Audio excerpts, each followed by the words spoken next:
I don't think I'm going to go back to someone who cheated on me. But a lot of people say that and then they go back anyway. I feel like it's a conflict between your heart and your mind. Sometimes you come to the realization that what that person was is exactly what you needed. In those kind of situations, when you still have love for somebody, you're always going to go back. Yeah.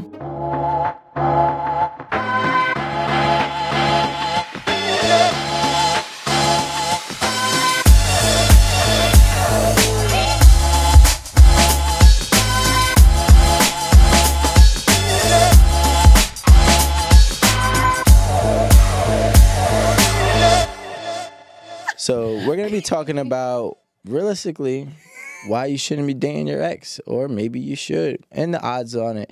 But before we even get into that, let's go ahead and introduce our very special guest, Miss Allison. Yes. Hello, everyone. My name is Allison. It's a pleasure to be here. Thank you so much. Tell them where they can find you at. You can find me everywhere. YouTube, Instagram, Twitter, Facebook, TikTok, at Align with Allison. I'm a certified dating and relationship coach, and I primarily work with women to help them find and keep the partners that they deserve. Keyword is keep. How do you become certified? Because, you know, I feel like I definitely qualify at this point in my life. It's actually a quite easy process. It's just a course that you take. But I do have a master's degree in counseling, so okay, girl, educated. There's lots of folks who are online who are giving advice without any kind of certifications or guidance or education or anything of the sort. So, yeah, you know, not to toot my own horn, but toot. Yes. Let's jump right into it. So how do you feel, Miss Special Guest, about dating an ex, the odds, and or should you do or should you not? I get this question all the time. A lot of people are afraid of the dating scene. They feel as though it's only piss in the pool or whatever the expression is. You can date an ex. You can go back. It just needs to be reasonable. So the first question is, why did you guys break up? Is it clear as to why the breakup happened? And then once you know why, is it rectified? So, example, you and your boyfriend were together. He got a job opportunity in California. You guys didn't want to have a long distance relationship. You break up. 6 months later, he returns back to the tri-state area. It's all good. There was a problem. We know what it was. It's now resolved so that you can give it a second chance. But whatever your problem was, if you don't even know exactly what the issue was and therefore you can't fix it, what is the purpose of going or doing it again? It's not reasonable. Right. So again, it can be done, but at the same time,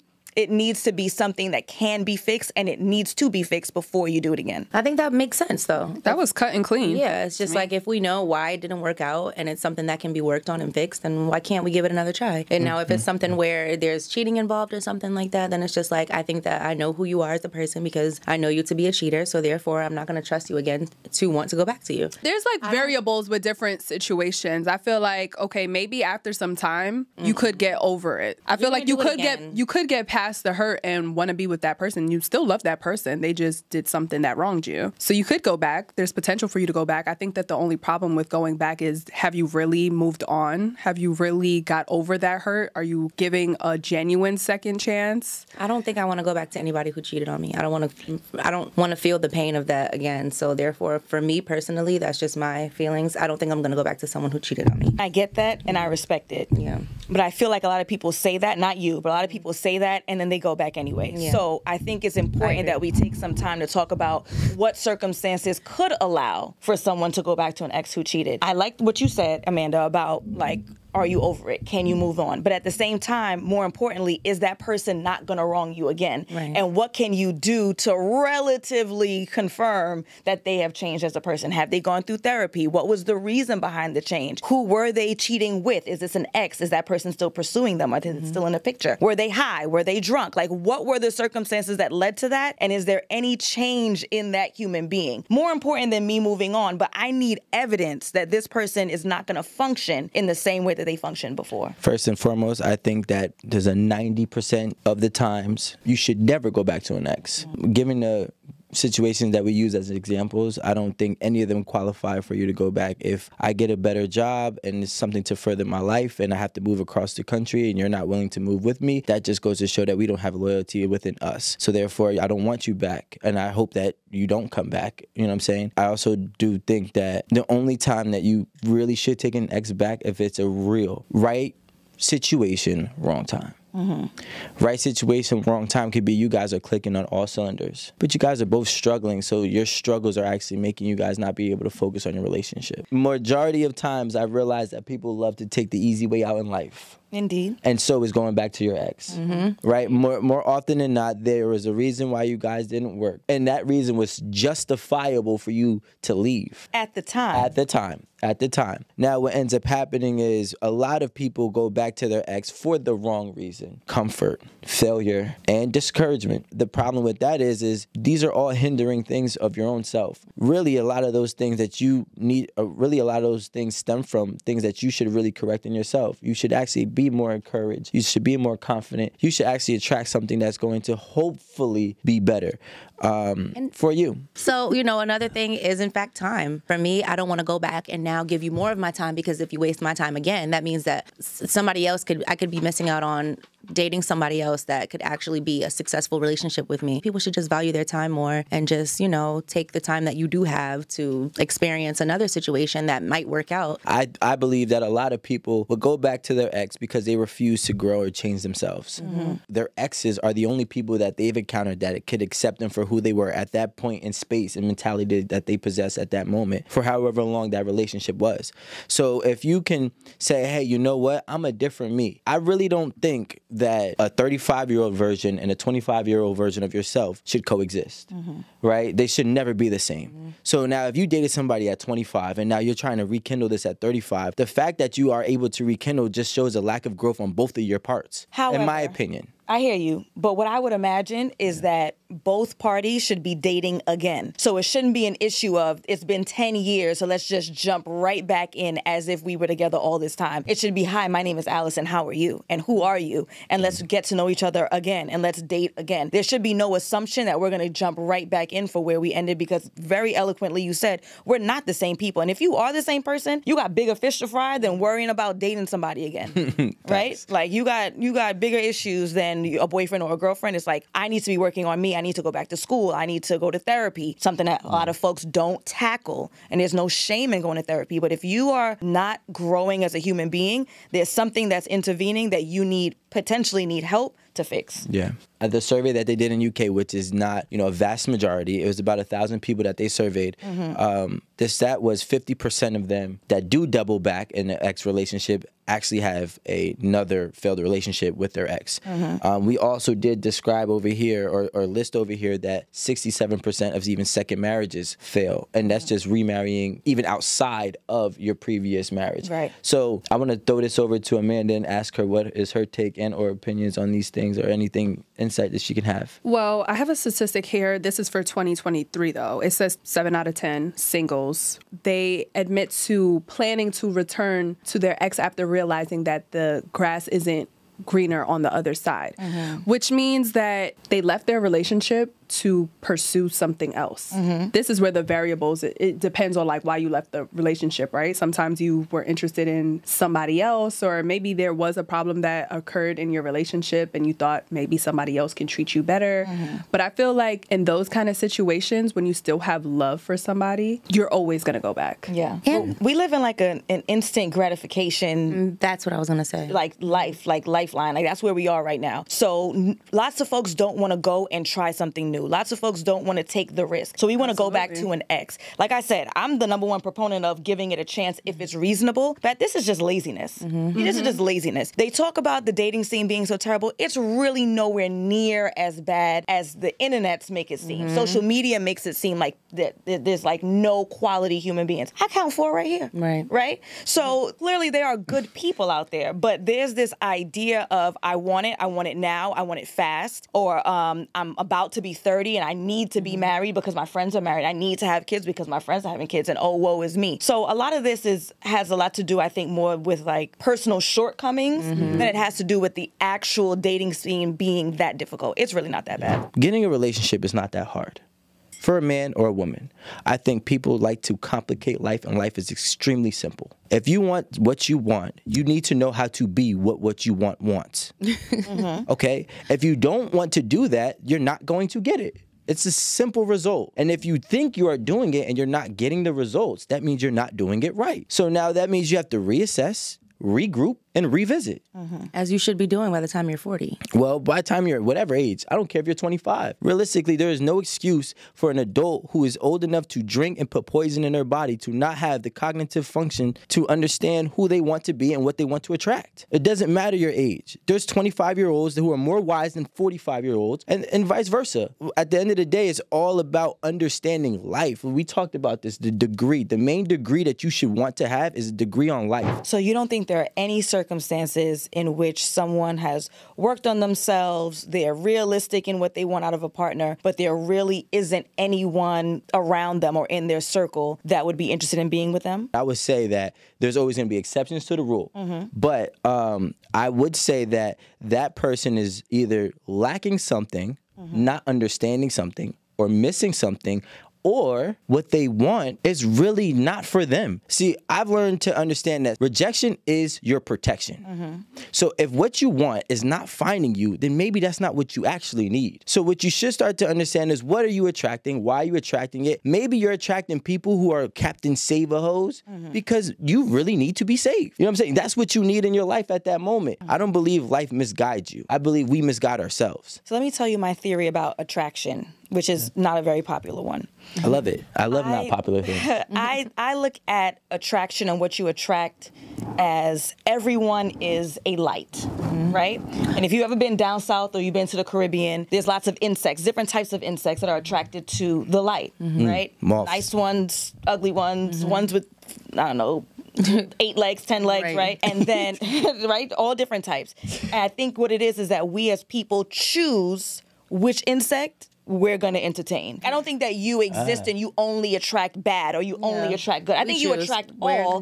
And then us as an individual, we're in control to choose which one of these we're going to entertain. Right, because we always talk about the types of things that we do and don't like and don't allow and don't accept and oh, I don't like that hair. You got to work out. Or like we talk about so many things, you got to work out, you got to look this way, walk that way, talk this way, have this 6 figures, whatever. And then, that's what our issue is and that's where we mess up. So I think everything really starts within us. If you learn to understand yourself, then you'll be like, well, why am I not picking caterpillars and I'm over here picking centipedes? You know what I'm saying? And then the worst part is 10 years later, you go back and you pick another goddamn centipede. In fact, you pick the same centipede that you seen 10 years ago. The caterpillar that you curved is now a butterfly. Rico, I like what you said about knowing like yourself or like what you want.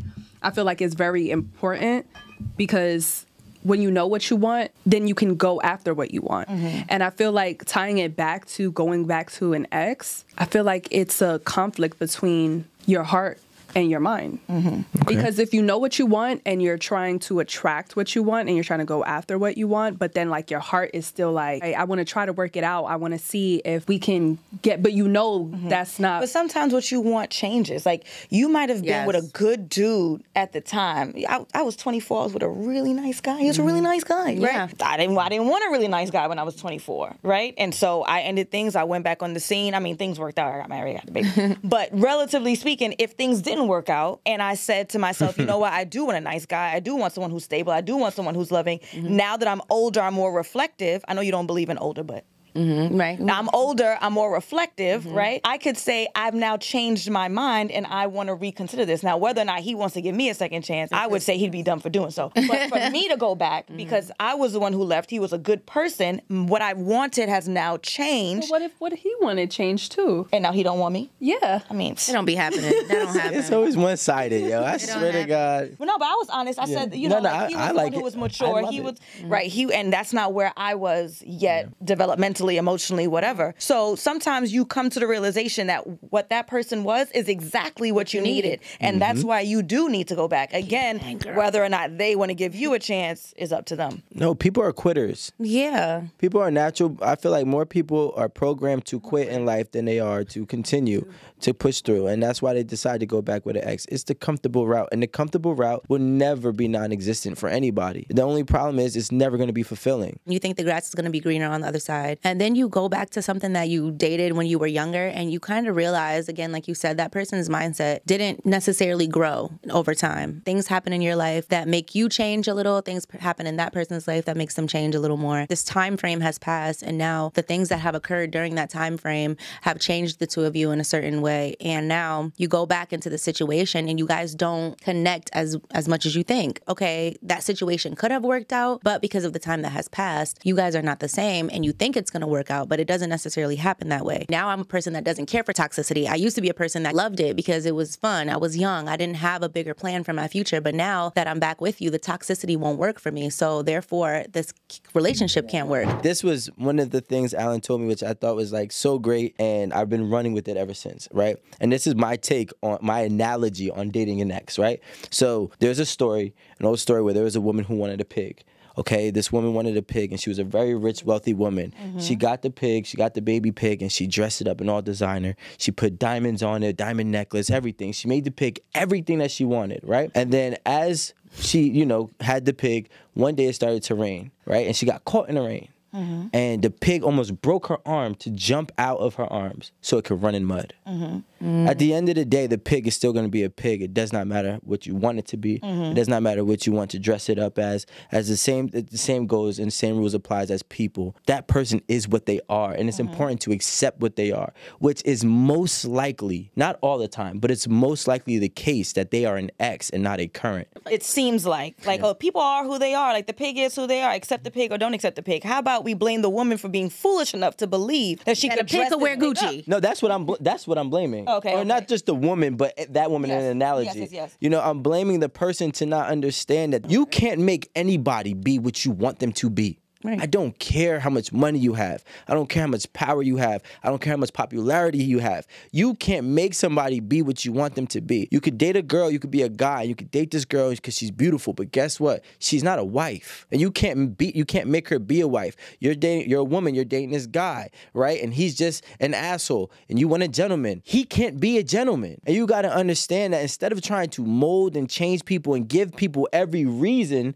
to change, you just got to give yourself every reason to move on. If I had to take a poll, right, and this is just an educated guess stat, I would say 80% of people who left their ex and doubled back to their ex is because they thought that they can qualify for something bigger or better, and they don't. And so they realized that what they thought their market value was and what they thought they could obtain, they can't. So now they're trying to go back to where they technically belong. But like you said before, that doesn't mean that person is going to accept you back, especially if your ex has now climbed the charts and now they're above where you met them and you're still at the same spot where you left them. I think it's important if you're going to leave somebody, you need to make sure that you understand that you're going to come back. If you ever decide to revisit, you have to be a better version of you. You have to be a more established version of yourself. You have to be a more, equipped, whether it be assets and or wisdom, knowledge, whatever it may be. You have to have more attributes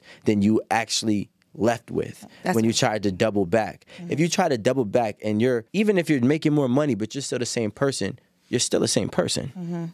You know what I'm saying? So those are just my tips. Unless money was the issue, which for the case of marriage and divorce, they say that that's the number one reason why people separate. I want to go back and I want to tie both of your points together when you were referring to, men being able to step out of their relationship because he is the sole provider or whatever the case may be. Historically, that was the norm, right? And I want to tie that into what's happening right now in terms of doubling back, right? Some people double back after the infidelity has happened in the original relationship. You know why? Because it takes an actual conscious, aware person to understand that being unfaithful does not mean you're being disloyal. If I'm still doing everything that I was doing for you, okay? If I come home and I make you happy, if I take care of home, I take care of kids, I do everything, I'm the workhorse, but you caught me stepping outside, that doesn't mean I was disloyal. That means I was unfaithful. I agree. I still never stopped doing the things that I promised to provide for us. And I still never stopped, making you unhappy. Granted, if you are doing, stepping out because there is an unhappiness, that's way different. I'm gonna just go on a tangent a little bit. Sorry. I love it. But thought provoking. Now, when you're with a woman, right? She's doing a lot of things to bring. When you're with a woman that you love, obviously she's bringing a lot of things to the table that you obviously need and desire. So if she steps out on you, you once said that you won't take that woman back. Why That's is not what there a I've ever difference? said. Actually, in fact, I love correcting people. In fact, the way I actually got my job at 8 at the That's all right, table, man. Hold on. the way I got my job at 8 at the table was saying that if I was doing it, especially if I was doing it as well, I got to charge it to the game.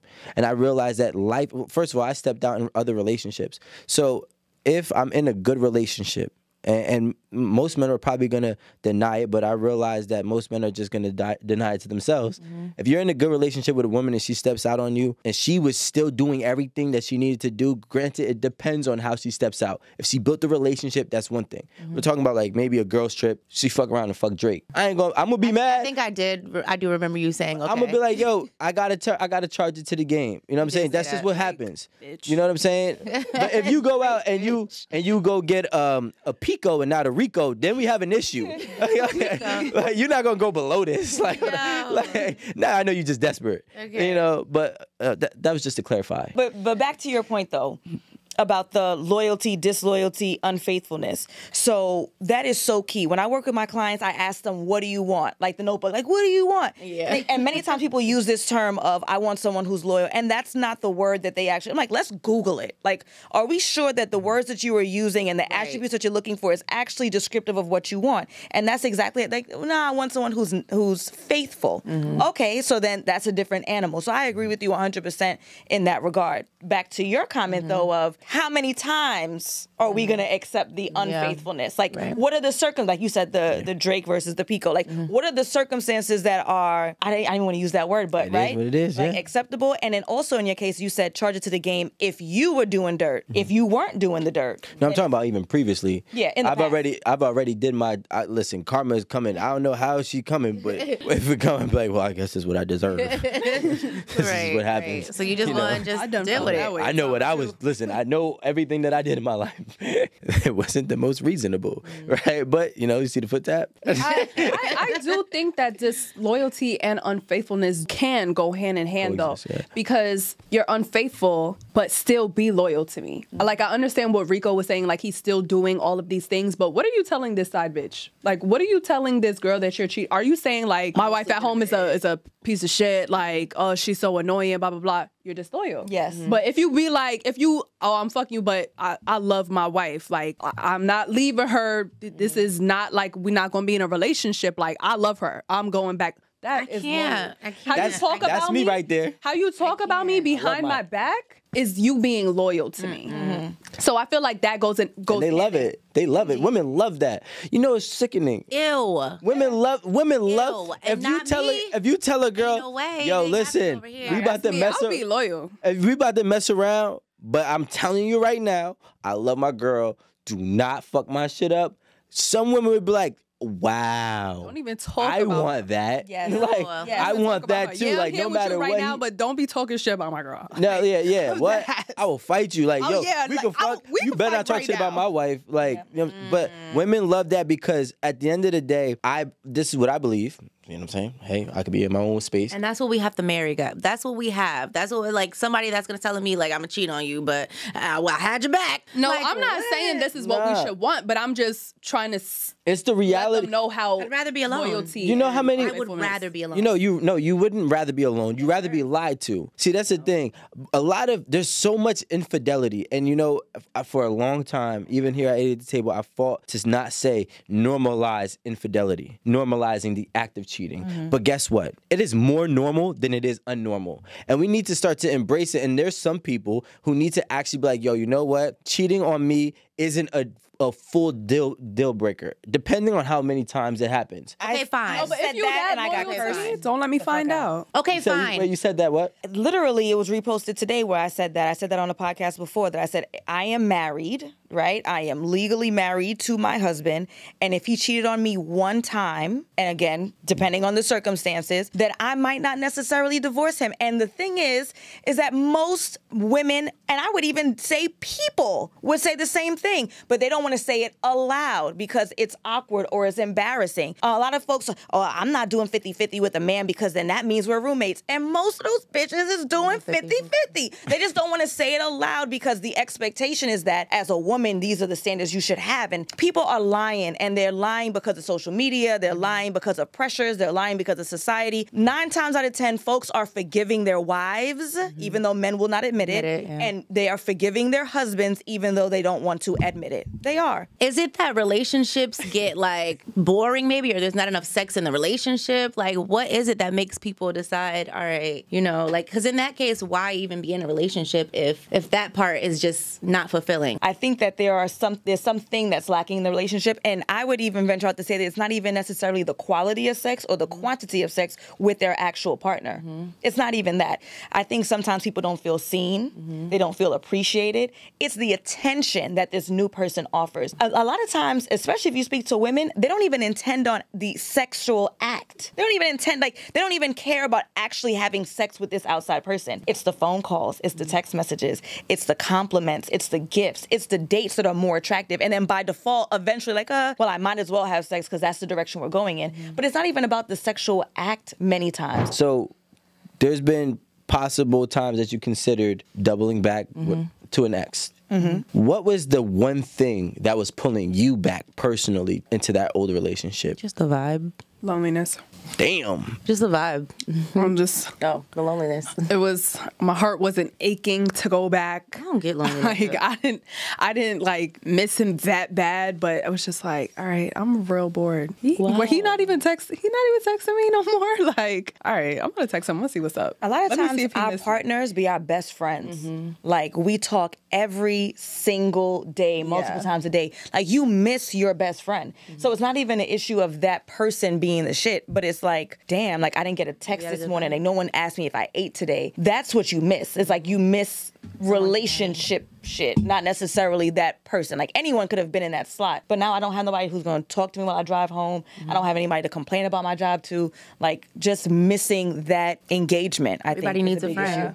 I think more that's what it is. Everybody needs a friend. Everybody needs someone to vent to, someone to talk to, someone to, you know, complain to, whatever. And I think that's when you have somebody that's there all day. You guys can, you know, you can complain about everything. So you ladies never wanted to go back to an ex. But see, I think I was more busy because I don't even remember like feeling lonely. Like, oh, I want to just talk to somebody because I'm lonely. I'm just like, I can't even really remember ever being like, oh, I'm so lonely, I hate it here. I don't know, like, I just. So my question is, that I just personally can't really. None of you ever was like, hey, maybe I might want to consider giving my ex a second chance or a second stab at it because they were a good person? Like, I mean, good person doesn't mean good relationship. Well, they were a good person and maybe you did have a good relationship. I'm just trying to figure out, you know, did you have a good relationship that, you know, met some type of obstacles that, you know, led you to split up, and then maybe you know, like, thought about, like, you should give another stab at it? Yeah, no, I mean, I told you there's one situation, yeah, but I just. Because you said the vibe, like, but what is the vibe? Like, what was the vibe that made you say, hey, I should give this another chance?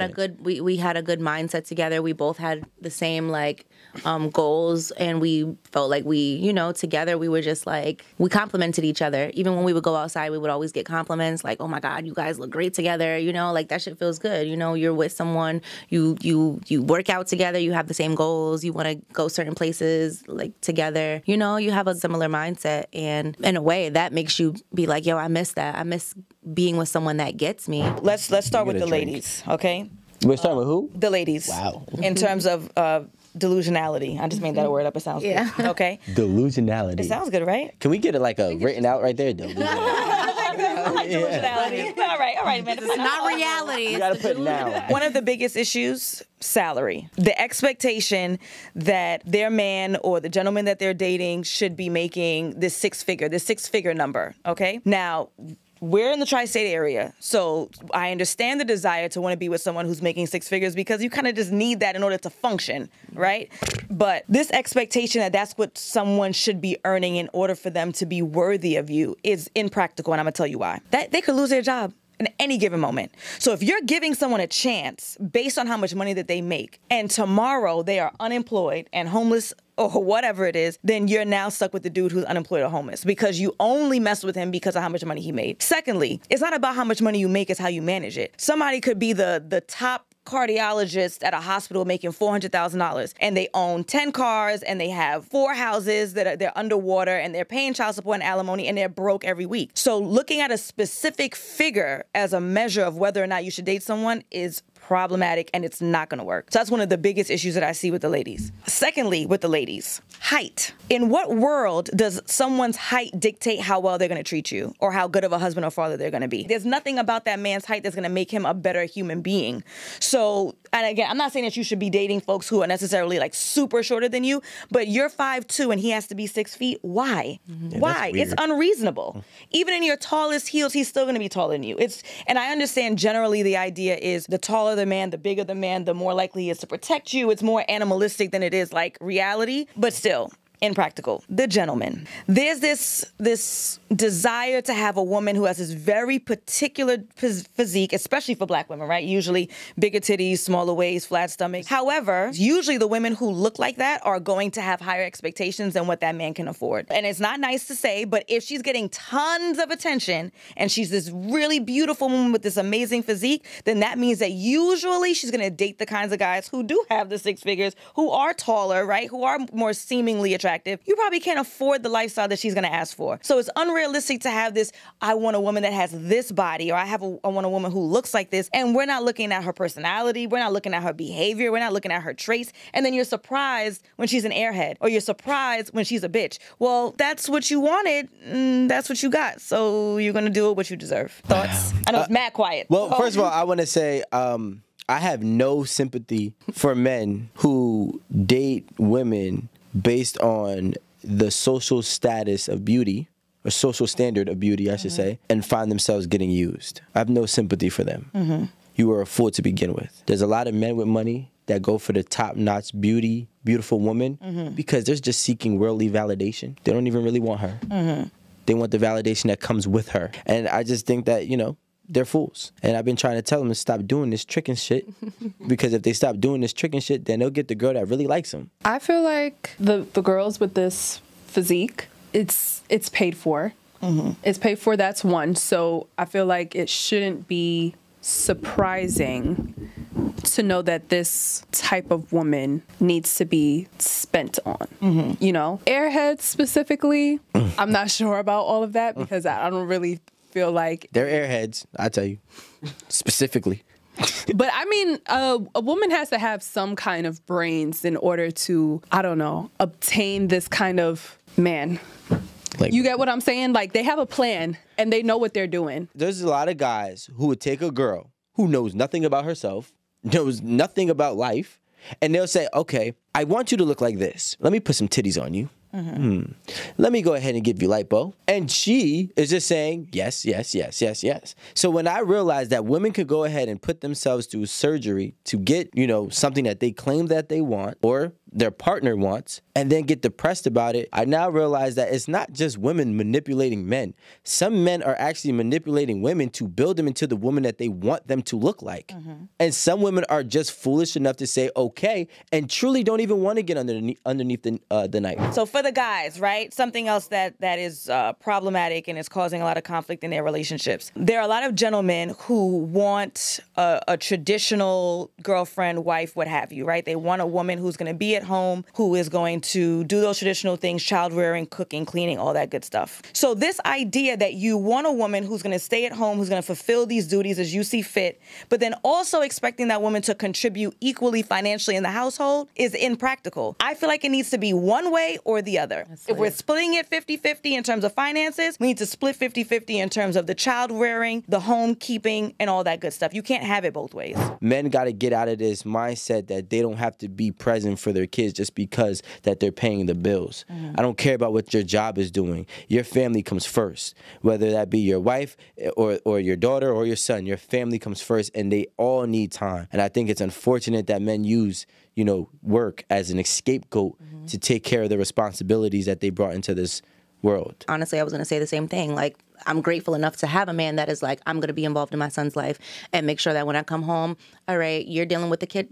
Like you just said, your woman's cooking. So I'm going to make sure that the kid is not, my child is not running over, like stopping what you've got going on. And again, that relieves so much stress on me because I'm just like, all right, cool. Like now I have a chance to take care of this or whatever. But when you have so many things going on, that's where the stress comes in. And that's where it's like, okay, well, I mean, everybody has to participate because if not, that's what's going to be detrimental to the relationship. What was your most difficult situation with one of your clients? If you can tell us some insight on that. That's an excellent question. So I had a client. She's happily married. She got married in Miami. So I'm very happy about that back in December. But before she got married, when she joined the program, she was looking to learn how to navigate dating successfully. She had been unsuccessful, relationships weren't sticking, and so that's the work that she wanted to do. And she was my most difficult client because she did not believe that she was worthy of a loving, fulfilling relationship. That's it. She didn't believe. As long as you don't believe you are deserving, you're absolutely right, you're not. Because you're not going to put yourself in a position to meet people, to start dating, to be open, to believe when someone says, I like you, I want to see you again. No, you don't. You're just saying that, right? Again, she's from Miami, so she says, I'm a black girl in Miami. I don't have my body done. I'm dark skinned. You have these Hispanic girls, you have these chicks who have their bodies done, and so no one's going to like me, and no one's going to pick me, and no one's going to choose me. So she was my most difficult client because she believed that she was not worthy. I had to work on just teaching her that you are worthy of love and commitment, and you are desirable. Then we could start talking about which dating apps are a good app and what do you write on your profile and what questions do you ask. But again, as long as you don't believe you're worthy, it's going to be hell for you to date successfully. So can you give us, for any woman out there who feels like they're unworthy, what is a tip or some advice that you could give them to start to find a worth for themselves? So 2 things. Number 1, therapy. People are afraid of therapy. They think it's a curse word. It has such a negative connotation, especially in the Black community. Whatever it is that's causing you to have this low self-confidence, it could be traumas from childhood, whatever it is, you need help to be able to reflect, to figure it out what it is. No offense, listen to the podcast or whatever it is that you think that you're going to be able to figure out on your own, you haven't figured out yet. You 30, you 40, you haven't figured it out. Look to someone who is a professional, who can help, who can guide, who can support. So that would be number 1. And then number 2, a little bit more practical, is I look at it as, has anyone else reached this goal? So do I know anyone else who's in a happy relationship? Do I know anyone else who is fulfilled? Do I know anyone else who's married or whatever it is, financially sound? If I know one person who's been able to achieve this goal, if they did it, I can do it too. What is the difference between them and me? If I know them, I have access to them. If they could do it, I can do it. So Allison, go ahead. Before we actually sign off for today, tell them where they can find you. Yes, on every social media platform at Align with Allison. It was great having you here. Jada, Amanda, you were great as well. Hey, everybody, I just want to say thank you for tuning in and tapping in with 8 at the Table, and we will see you next time.